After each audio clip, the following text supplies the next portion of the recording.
My very special guest is a partner and majority owner of Knight Agency, a marketing firm that builds from inside out. They use storytelling to help companies connect people and strategy, driving performance. He acquired Knight through Meraki Investments, which he founded to invest in companies that are making a difference. He's also a shareholder of Lockton, the world's largest family-owned insurance brokerage, where he worked for 14 years. He is Marshall Lockton. Welcome to the show, Marshall. Thank you. Glad to be here. I'm so excited that I think Nikki introduced us, and we're here having this conversation now from People Forward Network. And I just can't wait to talk to you all about business and purpose and all that good stuff. Yeah, we have a lot in common in our view of business. So excited about this conversation. Yeah, I thought that's might where we start. I've had a lot of chance to reflect on this and some experience with just thinking about the role of purpose in business, but I've been fascinated by it. I just want to know from your perspective, when you think about purpose in this context of the business world, what is it that really comes to mind for you? Yeah, I think that it's important to me too. I think the purpose, we each have an individual purpose, and that can be a spiritual belief, or it can just be, hey, we all are unique individuals, but it's something where our greatest strengths meets our passion, meets the place we can make an impact. And I think the same is true for companies. There's some, unique essence about them, why they exist. Maybe it goes back to the founder's, purpose, but they each have something unique about them and in the way that they are serving the world. And, I think it ends up mattering because it impacts the stakeholders, especially the team members or employees. I mean, they want to believe that the company that they work for has a purpose, and it can be as simple as how they serve customers. I think you're exactly right. I'd never thought about it quite in that context, but there's a lot of similarities between purpose that we feel as individuals and the role of companies as well. When we are using our strengths, we're making a difference. A lot of times when we think about ourselves as individuals, if we lose track of that purpose, it makes everything a little bit harder. Like, how are we getting out of bed? Why do we do what we do? On the company side, same is also true. I think people want to do business with companies that they feel good about doing business with. And a lot of that stems from purpose.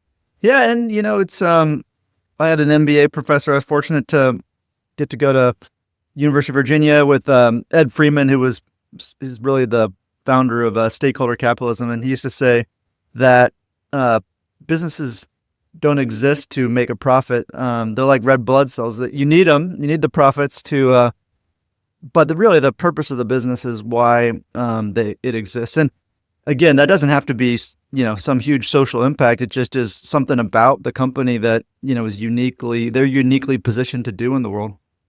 Yeah. And I think I included a line from Simon Sinek in my book too, which is like, why is the world better with your company in it? And boy, you really think about that and you're like, geez, can I answer that definitively? And I think that it kind of leads me to our next question. We're talking a lot about purpose, both at the individual level, but certainly at the business level. But I get the sense that a lot of business owners, they kind of put purpose on a pedestal. When we think about these high intentional businesses or stakeholder capitalism, for example, they think that if their business isn't about like saving lives and addressing these significant societal issues, that they're just kind of hesitant to really talk about it in the same light. And my question for you, Marshall, does purpose have to be this larger than life thing, the way that some people have been thinking about it, for us to be willing to kind of go there as business leaders? Yeah. And I think it's super timely. And I think we're in an era that it's a more performance culture era and bottom line probably orientation, maybe a little bit of backlash from a perception that, things were, over indexed on making sure that everyone was making an impact with their business. Opinion, I'm not going to make an opinion one way or not about that, but I think that we are in this era where that perhaps is impacting some of our work, where people say, isn't purpose just about like trying to prove you have a social impact? But I would question, how well you'd perform for customers if you didn't feel like you had a purpose. Because I think the purpose, like I said, if it's the essence of the company and it's, what it's doing to serve the world, well, that's also how it's serving its customers and how it's serving its other stakeholders. So for me, like, I love like Patagonias and B Corps of the world that are very intentional in how they talk about and how they want to make an impact. But I also don't think that is necessary. That's your own choice as a business leader, how much impact you want to make, social impact or environmental impact. But that doesn't mean that the business doesn't have a purpose and that it isn't serving, a cause in the world. So it could be creating economic development and jobs. It could be serving the customers, like I said. And so it's really kind of, to me, just boiling down that thing that's going to motivate people, to want to work there and to want to work with you, and then use that as a rallying cry and a story for why you exist. I think it's so easy to be sort of, think less of ourselves sometimes. You see an incredible story like, you mentioned Patagonia and the founder, bequeathing his entire fortune to the welfare of the planet. And you're like, I don't have the equivalent of $6 billion to give to the planet, so I guess I just won't try. You're like, whoa, there's a lot of room in there between where you are today and what that gentleman's done. And so when you think about, like, in your local community, if you're a business operating there, maybe your purpose is, having a positive impact there. And I think there's a huge difference between not, just being a transactional type company that doesn't really stand for anything. Like I said, there's a lot of room between that and some of these more splashy examples of companies like Bombas and others that are giving away millions of socks and helping the homeless and things. You're like, well, there's a lot of room in there for us to have even smaller versions of purpose and still, do really great with that. Yeah. And look, I think there's plenty of great examples how, like, being more intentional about social impact actually creates a lot of innovation and creates a lot of value to the bottom line, because you are doing things uniquely and serving a segment of the population that wants to do those things. And I love it. But there are, different people have different worldviews. And so you can take a worldview that, more that the reason of a business is to make money and provide jobs and serve customers. And I equally understand that point of view. And I still think that you'd be better off if you understood what the purpose of the company was, because you're just going to, we believe that connected people actually create growth and, support business outcomes. So you want to have your stakeholders really connected to that purpose so that you're getting the business outcomes that you want. Yeah, I think that's so important. And it's almost like the purpose acts as this North Star. It helps us make our decisions better. It helps us understand and draw energy into it. And I think that it's something that we started to see relatively recently with consumers making their choices too about who they wanted to spend money with. And a lot of that came down to companies either being transparent or talking about them being intentional in certain ways, whether it's sustainability efforts, whether it's other types of societal efforts. A lot of times people say, well, given the choice between the two, I might actually pay a premium for a product that aligns with the things that I care about. And then we saw businesses scramble to say, oh, we do those things. We care about those things. We have, free range eggs or whatever it is. Just to try to align with this increasing interest that I think the consumer has to do business with purpose-driven companies. Well, now we're starting to see that the employees are catching up and saying, like, I want to work for companies that are also making a difference in the world. And I think, to your point, this is where let's just be clear about what it is. It doesn't have to be the fact that, like, we're not a nonprofit. We need profitable businesses to stay in business, but that doesn't have to be the sum total of all that we're about when it comes to operating the business. Yeah, I mean, I think that we say that connected people drive growth and results, and then the four connections that we talk about are connected to the company, which is really the purpose, connected to the work, so that the work that they're doing is contributing to the purpose and the reason the company exists, connection to the leader, so my leader speaks about these things, and connection to each other, so that we are in this together, or that we know each other as people and as professionals. And I think if we have those four things, it's our belief that you're gonna get a flywheel, a positive flywheel, and you're gonna see the business results that you want. And to your point, part of that is that people want to do business with people that represent their values and the things that they want to see in the world. No, but I think there's so many examples that are not the B Corps of the world, but the ones that are longtime companies that actually just have to think about what the purpose is. So, like, KPMG did a campaign that is fairly well known, inspire confidence, empower change, and they basically looked at all the work that they're doing as a consulting and audit and tax firm, and linked it to great social movements and change in the world, and it's really about them supporting their clients that are doing some of these things. And so and then personalization of it is another big part of how I believe purpose gets meaningful to people, but people would personalize it. So they might say things like, I fight terrorism. I help grow farms. And, the actual job of the KPMG team members didn't really change, but they were linking it to the impact that their clients are making in the world. And so I think that's probably an example where you don't have to change how the business that you're in, but you do need to make sure people feel connected to it and that they feel like their work matters. I think it's such an actionable framework too, when you lay out those 4 different dimensions of connection and understanding that where I feel disconnect, whether it's to my manager, whether it's to my team members or the company at large, whatever it might be, then all of a sudden it creates this risk because when there's a gap, what fills in that gap? Is it doubt, anxiety, stress? I feel like I'm out of the loop. Maybe I'm not appreciated. I'm not recognized. These types of things are devastating to the energy I bring into the business. So I feel like that nature of connection and just making sure what I'm taking away from you the most is that we just need to be explicit about it. Have we really made clear for ourselves what the nature of that purpose is and ensure that everybody's connecting to it in some way? That's going to close those gaps and allow everything to flow the way that we want it to.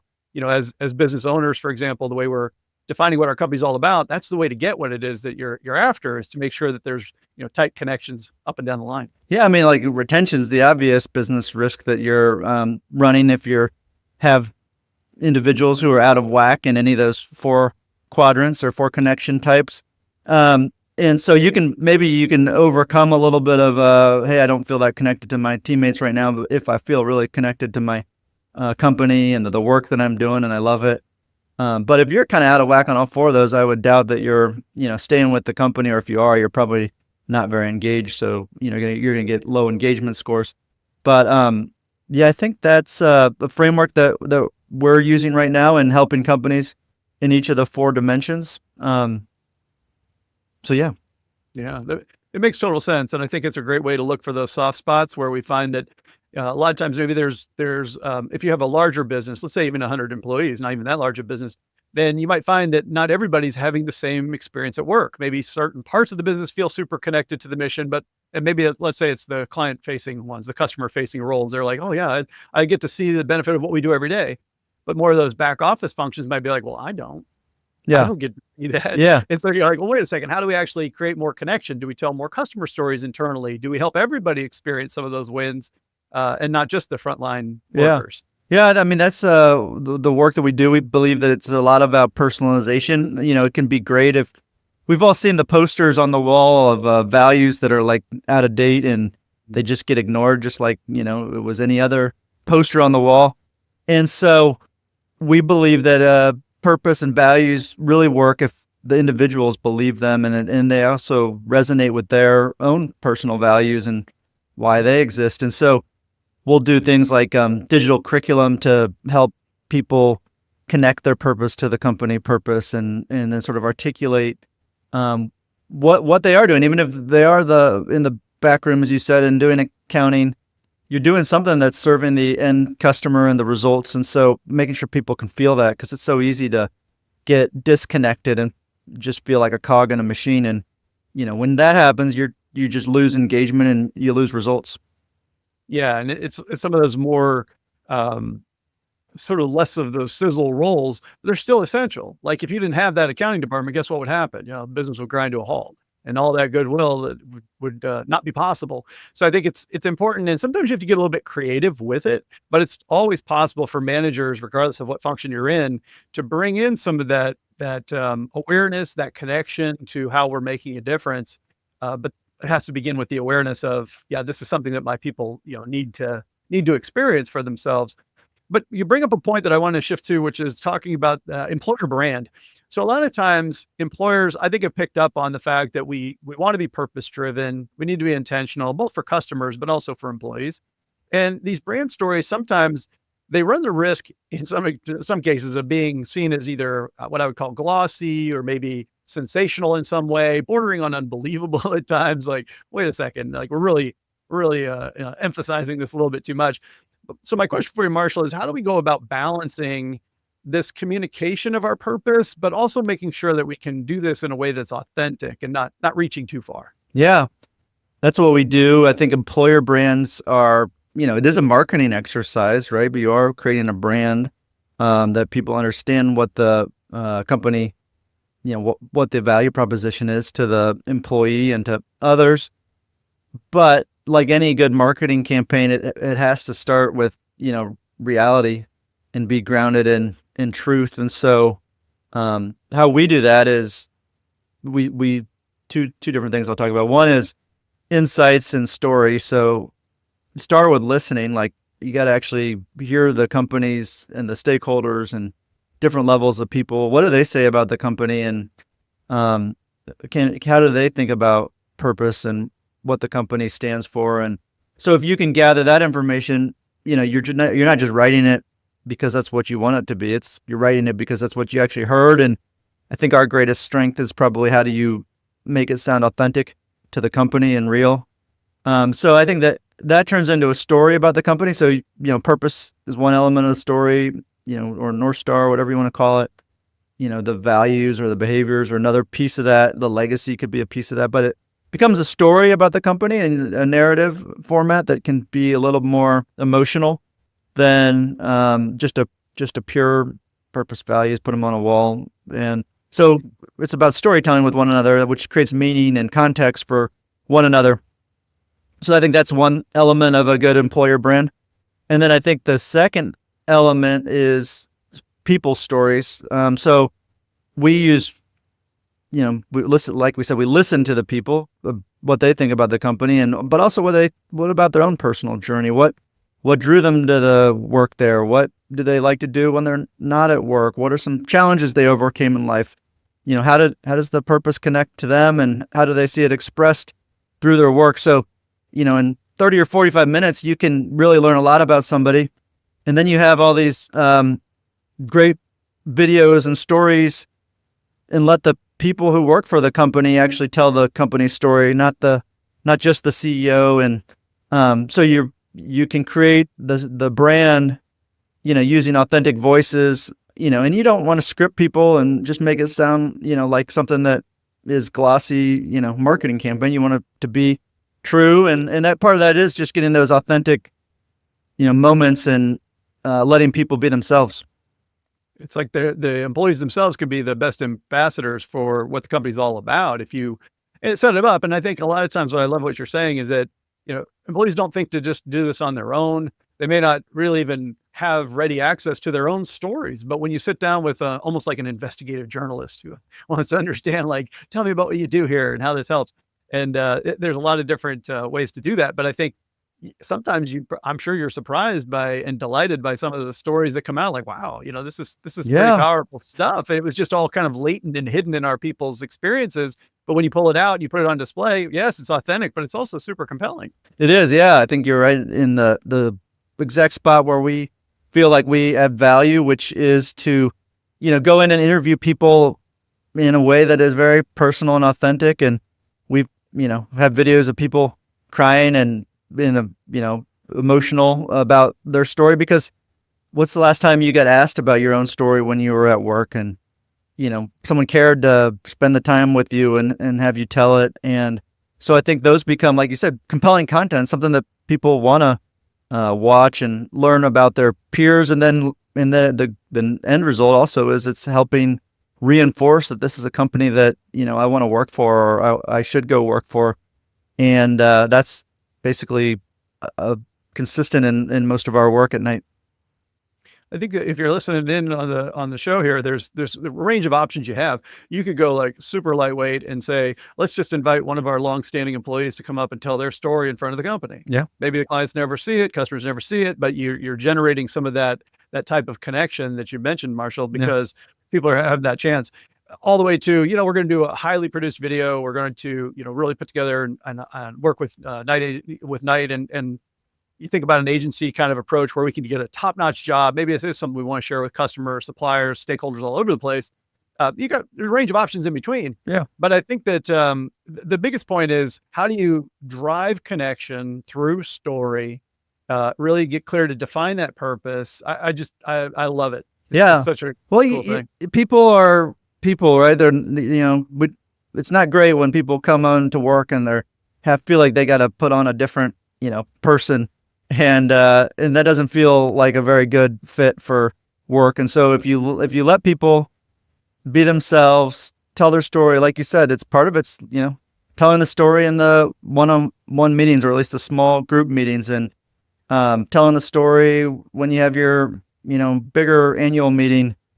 And then if you're a decentralized organization that has people all over, like, then you probably want to start thinking about the use of video and, mobile applications or whatever communications channels that you want to reach people in it. But it's really storytelling throughout the employee experience. Like, where can you infuse this more a culture of storytelling into the organization?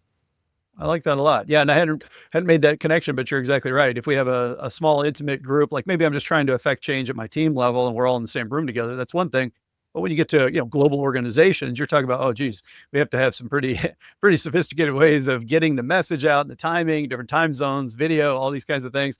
But it's equally doable, and I think the nugget of story, the authenticity, the purpose-driven, the connection, these themes that you've been talking about today, Marshall, I think they're always in play at whatever scale we need, whatever it is that we're trying to accomplish, inside, outside. I think you've given us some real essential elements of making this stuff all work. And to think about just the leadership approach, like we've all worked for, a leader who never wanted to admit any kind of, have any kind of vulnerability, whether it's admitted some sort of a challenge or weakness, or whether it's just knowing them as individuals. And, that doesn't, I think studies would show you that those leaders don't build a lot of trust and don't get the results. And so using that, as a tool that, hey, talk more openly, tell stories, be a unique individual when you're talking to your team. Yeah, I think you're exactly right. I've seen the same sort of impact. I've experienced myself. The more guarded I was, the more people, wouldn't really be as connected to me. And over time, I learned to open up and reveal some of the reality. And I thought people would not take me as seriously, but the opposite happened. They appreciated that all the more, and it made it okay for them not to be perfect. And that was a real lesson learned for me. I think the same is true for employers. I think a lot of times we try to, put our best foot forward when it comes to employees and pretend like as companies we don't make mistakes, and we do. And we learn things, and we need to try things, and they don't always work or whatever it is. And I think being just as vulnerable and authentic at the organization level makes for a more authentic sort of employer brand than if we just try to control everything and try to, not share the reality that makes people distrusting of in those kind of larger ways too.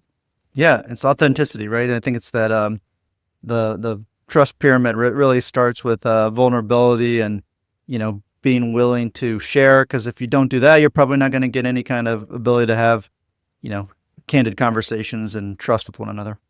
Well, I've enjoyed this conversation, and I'll tell you, one of the authentic things I like to do is I like to have a little bit of fun. So I think I'll transition us to a ridiculous trivia segment. I don't even know why I created it back in the day, but I just love it. And I call it, "Are we smarter than AI?" So the way it works, you and I are going to be a team, Marshall, Okay. and we're going to try to answer a trivia question that AI is going to pose to us. Yeah. And I saw that you live in Kansas City, which is not too far from where I grew up in Columbia, Missouri. That's right.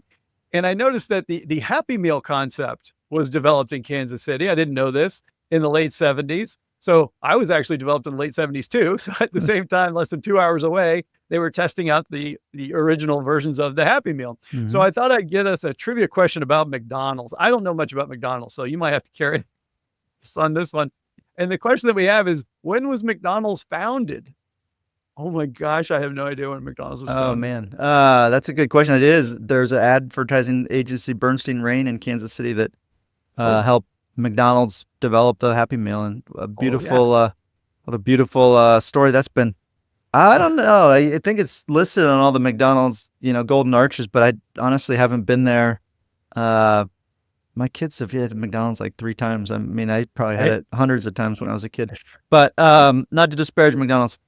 I can say like the 1950s, like somewhere in the 50s.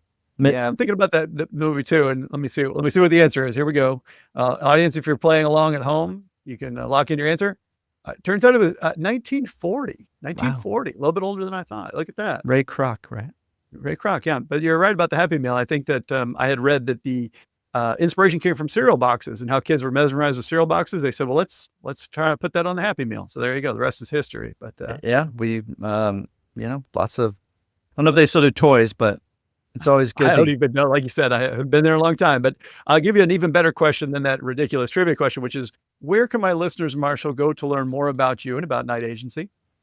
yeah, so we have, obviously have a website. Night was like a chess piece, KNIGHT agency.com. But I also would love to talk to anyone. I'm Marshall with 2 L's at nightagency.com. I also am doing a podcast on family businesses called The Third Layer. And so if you have any interest in, joining the show as a family business owner or leader, would love to hear from you. And so at Night Agency, we love to help companies with all the challenges that we talked about today. Just how do they create better connection with their employees, with their stakeholders, and use that to drive performance. I love it, Marshall. And listeners, I'm going to have those links for you in the show notes. You're only one click away from getting connected to Marshall and Night Agency. Marshall, thanks so much for sharing your insights today. I really enjoyed the conversation. Thank you, Matt. I had a great time, and I appreciate you having me on the show.